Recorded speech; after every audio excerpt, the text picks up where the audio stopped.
This is part of an ongoing series showcasing my top 20 favorite video games. Number 8, Legend of Zelda: Twilight Princess. I would once again like to remind everyone, this is my personal enjoyment list, not the ones that I think are objectively better. Now that we got that out of the way, I was no stranger to Zelda before this one came out.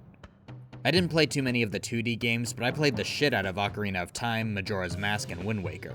But Twilight Princess came out at a time where mainstream games collectively started growing up. Shooting games like Gears of War and Call of Duty were on the rise, brown and gray palettes were pretty much everywhere, and we started getting more into stories about war, loss, grief, moral ambiguity.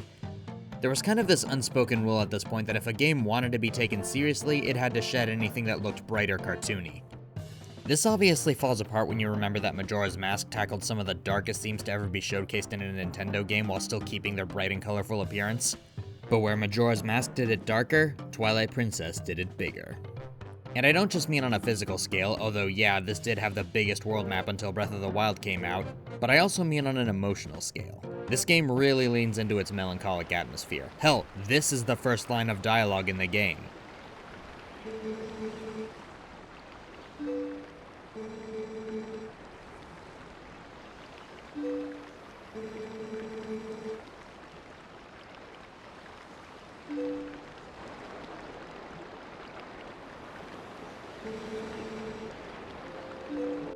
That line tells you exactly what you're in for.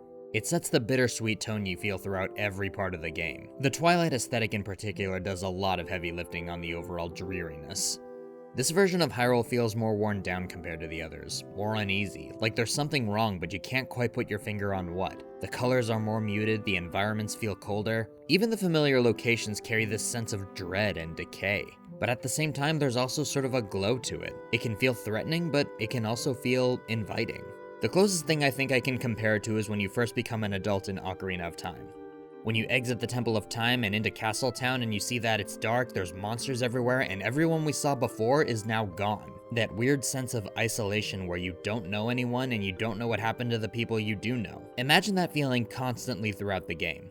That feeling where it's a world that you felt like you always knew, but the only thing that you really knew is how little you knew about it. Sorry, I think I had a stroke there for a second. Anyway, I realize I'm making it sound like this game is miserable and unpleasant, but it really isn't. There's a few reasons that this works instead of collapsing under the weight of its own sadness, the biggest of which is probably because of your companion.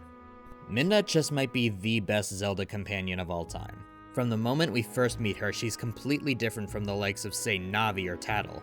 She's manipulative, she's deceitful, and she makes it no secret that she just sees you as a tool for her to use. But over time, the dynamic with her slowly begins to change, and the connection goes from being a means to an end to an emotional anchor of the game. Eventually, Midna stops being just a guide stand-in and starts becoming a real character with real goals and real stakes. All of which we see when we discover who she really is and what she lost. And watching her go from self-preservation to genuinely caring for Link and Zelda is one of the strongest character arcs in the entire series.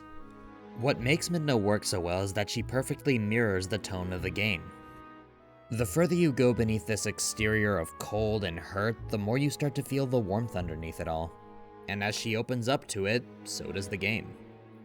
And in that, I'm gonna get a little real for a second. When this game came out, I was going through a lot in my real life. Moving to a new town, transferring schools, being stuck in the middle of a messy divorce between parents. I don't want to get all depressed on you guys in the middle of my goofy video game list. I know a lot of people go through these, but I bring this up because this was right before the internet as we knew it really started to blow up. So I didn't really have a lot of old friends I could keep in contact with, and I also didn't have that many outlets. So this was one of my only real escapes. And in a way, I think that's why the loneliness of this game resonated with me, because it mirrored the way I felt when I was playing it. I was exploring a world that felt familiar, but it also felt distant, trying to help people who couldn't really help me back. Moving forward mostly on my own, but with only a few people who actually understood what I was going through. In a weird way, I liked the lonely feeling of Twilight Princess because it made me feel less alone. Because of this, the ending hits pretty hard. Saying goodbye to Midna at the end isn't treated like a celebration. It's treated like an understanding that sometimes saving the world means giving up the one person who understood you. When Midna destroys the mirror, it isn't framed like a victory, just a necessary loss.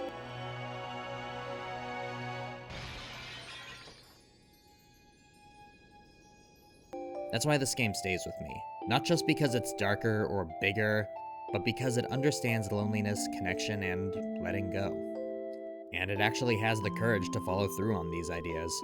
I didn't love Twilight Princess in spite of its loneliness. I loved it because it understood mine.